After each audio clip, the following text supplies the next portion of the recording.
अस्सलाम वालेकुम my YouTube family. I hope के सब ठीक होंगे, खैरियत से होंगे और रमज़ान की प्रेपरेशन सबकी बहुत अच्छी चल रही होंगी। तो आज मैं आप लोगों के साथ शेयर कर रही हूँ स्प्रिंग रोल्स की रेसिपी। और यहाँ पर मैंने क्वांटिटीज़ मेंशन कर दी हैं, आप इनका स्क्रीनशॉट ले सकते हैं। अगर आपने इतनी ज़्यादा क्वांटिटी में नहीं बनाने तो आप इसकी क्वांटिटी को कम भी कर सकते हैं। लेकिन जो रेसिपी मैं आपके साथ शेयर कर रही हूँ, इंशाल्लाह ताला अगर आप इतनी क्वांटिटी में भी बनाते हैं तो ये रोल्स जो हैं ख़राब नहीं होंगे, इनमें से पानी नहीं निकलेगा, वेजिटेबल्स आपकी सौगी नहीं होंगी और इंशाल्लाह ताला पूरा रमज़ान ये रोल्स बिल्कुल फ़्रेश होंगे। जब आप इनको फ्राई करेंगे, बनाएंगे तो इनमें से जो वेजिटेबल्स होंगी वो बिल्कुल क्रिस्पी निकलेंगी। तो चलिए चलते हैं रेसिपी की तरफ। मैंने यहाँ पर वेजिटेबल्स को काट लिया है और ये आप पे डिपेंड करता है आप किस तरह की कटिंग करते हैं। और कटिंग करने के बाद आपने किसी कपड़े में थोड़ी थोड़ी करके वेजिटेबल्स लेनी है। मेरे पास यहाँ पर क्वांटिटी काफ़ी ज़्यादा है तो मैंने इनको बैचेस में इस तरह करके डिफरेंट कपड़े के अंदर लपेट के मैंने इनका पानी अच्छी तरह कपड़े में जज़्ब कर लिया। सबसे ज़्यादा पानी शिमला मिर्च में होता है और अगर आप इसी क्वांटिटी में के मुताबिक बना रहे हैं जितनी मैंने क्वांटिटी यूज़ की है तो फिर आपका कपड़े के साथ स्क्वीज़ करने से भी पानी नहीं खुश्क होगा। तो मैंने फिर इसके बाद ये किया कि इसको मैंने कपड़े के ऊपर बिछा के थोड़ी देर फ़ैन के नीचे रख दिया तो उससे काफ़ी अच्छा खुश्क हो गई वेजिटेबल्स। अब आपने एक पैन में थोड़ा सा ऑयल ले लेना है और अगर तो आपके पास क्वांटिटी थोड़ी है तो आप एक ही दफ़ा में सारी फ्राई कर सकती हैं। यहाँ पे क्वांटिटी काफ़ी ज़्यादा है तो मैंने इसको बैचेस में फ़्राई किया है। और आपने बस मेक श्योर ये करना है कि आपने इसको बहुत ज़्यादा ओवर कुक नहीं करना, क्योंकि अगर आप इसे ओवर कुक करेंगे तो वेजिटेबल की जो क्रंचीनेस है वो ख़त्म हो जाएगी और वो बिल्कुल सॉगी सी हो जाएंगी और वो बिल्कुल भी फिर रोल्स में अच्छी नहीं लगती। इसका जो फ्लेम है वो आपने मीडियम टू हाई आपने इसका फ्लेम रखना है, आपने इसको लो फ्लेम पे नहीं सौते करना। और ये देखें बस इस तरह से आपने इसको लगातार आपने इसको चलाते रहना है और अच्छी तरह से आपने कोशिश ये करनी है कि यहाँ पे इस पॉइंट पे इसका पानी जितना भी आप ड्राई कर सकें वो कर दें। वैसे तो वेजिटेबल्स इस पॉइंट पे आने से पहले ऑलरेडी काफ़ी ज़्यादा ड्राई हो चुकी होंगी और बाकी का जो पानी है वो यहाँ पे हाई फ्लेम पे जब हम इसको सौते करेंगे तो उसका पानी खुश्क हो जाएगा।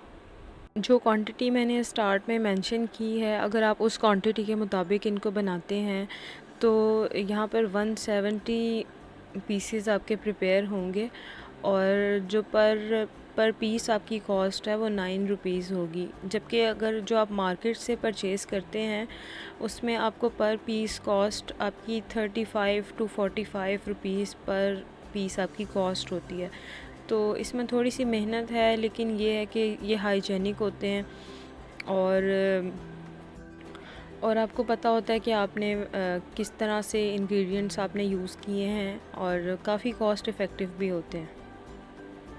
तो यहाँ पर वेजिटेबल को मैं सौते कर रही हूँ साथ साथ। और जब आप सौते करके इसको निकालेंगे तो आपने कोशिश करनी है कि आप इनको किसी खुले बर्तन में निकालें ताकि इनकी जो स्टीम है उससे भी ये ज़्यादा इनमें जैसे स्टीम से हो जाता है ना कि वेजिटेबल्स एकदम से सॉगी हो जाती हैं।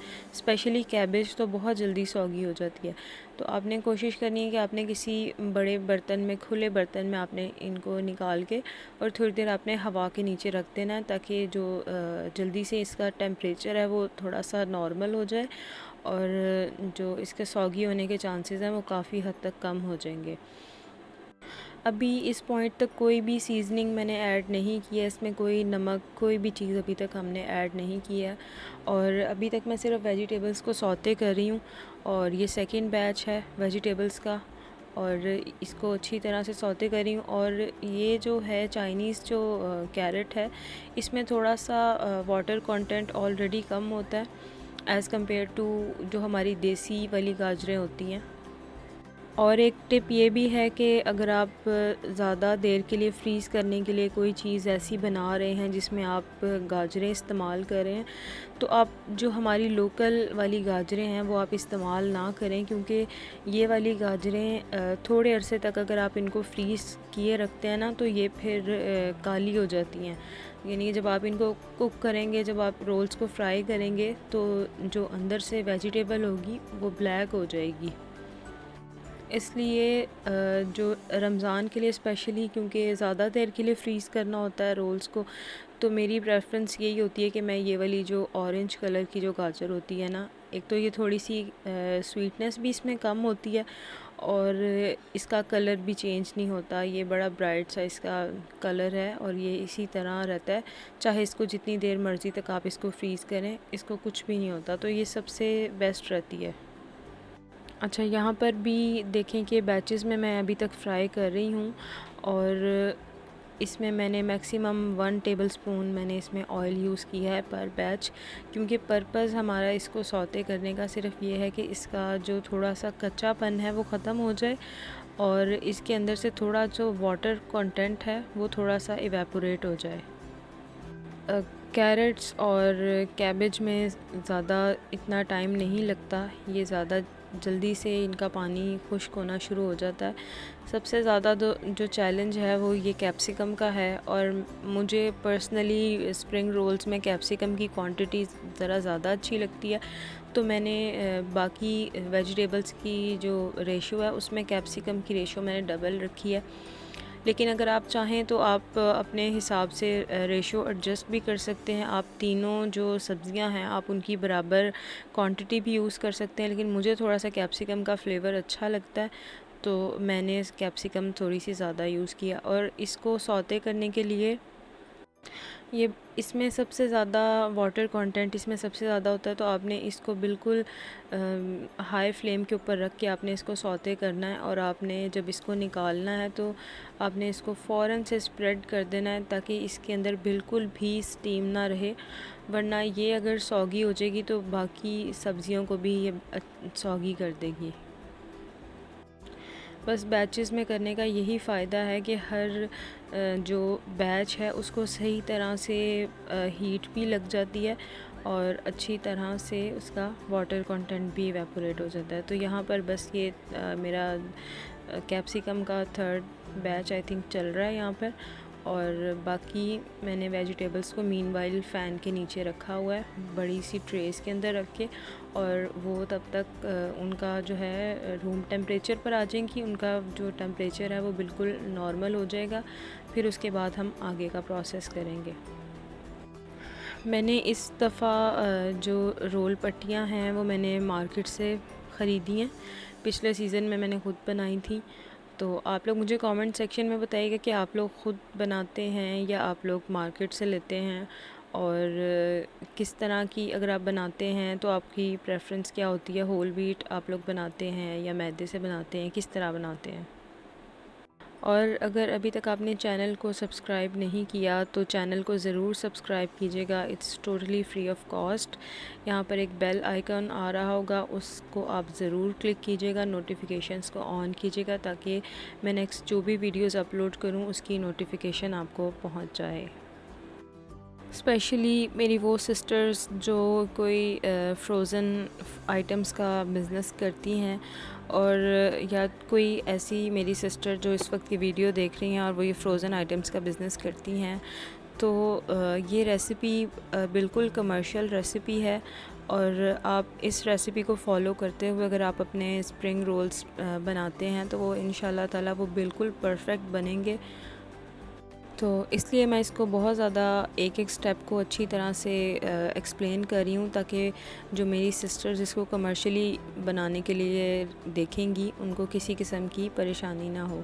तो यहाँ पर अब इसकी सीज़निंग प्रिपेयर करेंगे, और सीज़निंग की भी ये एक टिप है कि आप सीज़निंग जो सारे आपके मसाले हैं पहले वो आप अलहदा से मिक्स कर लें। यहाँ पे सॉल्ट मैंने लिया है, सॉल्ट यहाँ पर तकरीबन जाएगा 2 खाने के चम्मच। आप अगर क्वांटिटी आप कम रखें तो आप इसको क्वांटिटी को कम भी कर सकते हैं।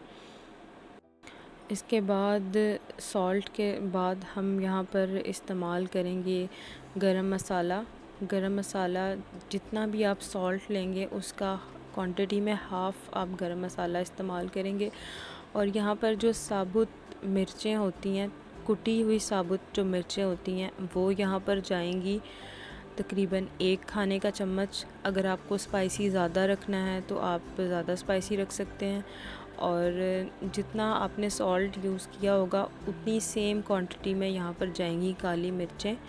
और अब आप इन सारे मसाला जात को मिक्स कर लें अच्छी तरह से, ताकि जब हम इसको सब्ज़ियों पे डालें तो ऐसा ना हो कि कहीं पे सॉल्ट बहुत ज़्यादा हो जाए, यानी कि नमक कहीं पर बहुत ज़्यादा हो जाए और कहीं पर मिर्चें बहुत ज़्यादा हो जाएं, क्योंकि वेजिटेबल्स में इस तरह होता है कि जब हम इनको मिक्स करते हैं तो सही तरह से सम टाइम मिक्सिंग नहीं हो पाती। इस वजह से स्पाइसेस को पहले से मिक्स कर लेना थोड़ा इजी हो जाता है। अब यहाँ पर देखिए कि मैंने सारी वेजिटेबल्स को अब यहाँ पर कंबाइन कर दिया है, ये एक बैच है। अब यहाँ पर आप इसकी कंसिस्टेंसी देखिए, वेजिटेबल्स बिल्कुल ड्राई हैं। अभी आपको इसमें इस मिक्सचर में कहीं पर भी आपको पानी नहीं नज़र आएगा, बिल्कुल ड्राई वेजिटेबल्स हैं। और इस तरह की फ़िलिंग सबसे बेस्ट फ़िलिंग है। यहाँ पर मैंने चिकन बॉईल किया हुआ है।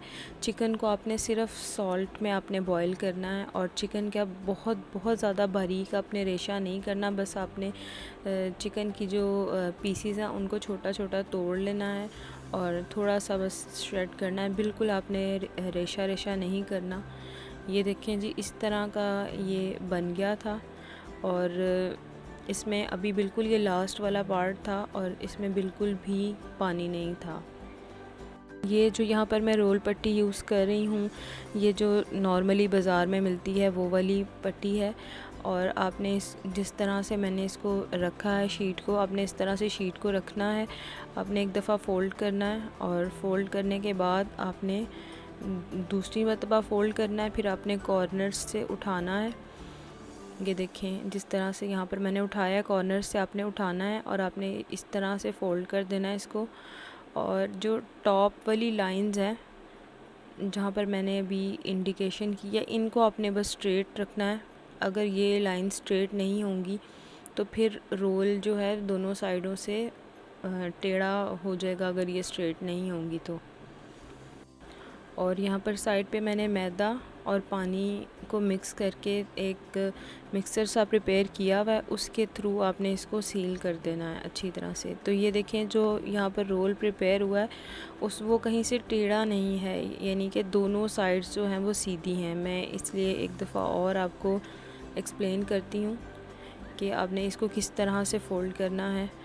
और अगर आप थोड़ा सा ज़रा सिमेट्री का ख़्याल रखते हैं, सबका साइज़ एक जितना रखते हैं, तो क्वांटिटी आपने तकरीबन 1 टेबलस्पून से 1 टेबलस्पून टू 1.5 टेबलस्पून, जो भी आप क्वांटिटी आप फिलिंग की रखते हैं, आप सब रोल्स में एक जितनी क्वांटिटी फ़िल करेंगे तो इंशाल्लाह ताला सबका साइज़ और सबका जो लुक है वो एक जैसा आएगा, और वो फिर सिमेट्रिकल, सब जो रोल्स हैं वो सब सिमेट्रिकल बनेंगे इंशाल्लाह ताला।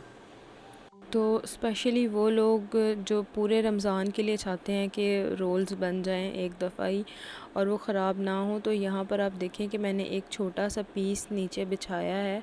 वो जो जब आप रोल पट्टियों को आप खोलते हैं तो उनमें से कोई ना कोई वेस्ट पीस ज़रूर निकलता है। तो आप वेस्ट पीसेस को इस तरह से अंदर के रुख रख के आप फ़ोल्ड करके इनको बना सकते हैं। तो इससे एक क्या होगा कि एक और एक्स्ट्रा जो पट्टी की लेयर है वो शामिल हो जाएगी बैटर के साथ। तो बैटर को, उस पट्टी को क्रॉस करने में थोड़ा टाइम लगेगा। मैंने इस दफ़ा ये वाले बॉक्सेस यूज़ किए हैं और यहाँ पर हर बॉक्स के अंदर मैंने 36 पीसेस इजीली एडजस्ट हो गए।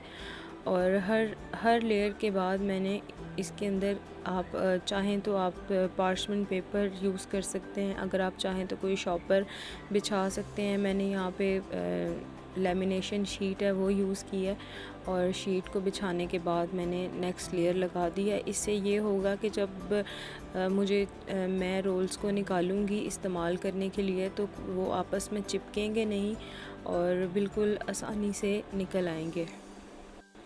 एक और भी टिप है कि अगर आप इनको कंटेनर में रखते हैं तो ज़्यादा बेहतर है। अक्सर लोग कंटेनर्स में नहीं रखते, वो फ्रिज में जो रैक्स होते हैं उनके ऊपर रख देते हैं। तो रैक्स के ऊपर रखने से ये होता है कि जो साइड्स में पानी होता है वो चला जाता है रोल्स के अंदर, जैसे बर्फ़ वगैरह जो जम जाती है फ्रिज में।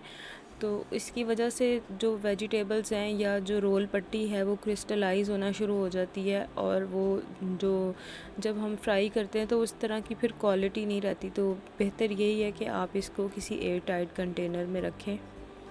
उम्मीद करती हूँ कि आपको ये रेसिपी अच्छी लगी होगी और अच्छी तरह से समझ आ गई होगी। अगर अच्छी लगी है तो प्लीज़ मुझे कमेंट सेक्शन में ज़रूर बताइएगा, और इंशाल्लाह ताला मैं नेक्स्ट वीडियो आप लोगों के साथ शेयर करूँगी आलू चिकन समोसा की, जो कि बहुत ज़बरदस्त और बहुत इजी और अगेन कमर्शियल रेसिपी होगी। तो प्लीज़ बेल आइकॉन को ज़रूर प्रेस कीजिएगा ताकि जब मैं रेसिपी अपलोड करूँ तो आपको नोटिफिकेशन मिल जाए। तब तक के लिए इंशाल्लाह ताला अपना ख़्याल रखिएगा, दुआओं में याद रखिएगा। अल्लाह हाफ़िज़।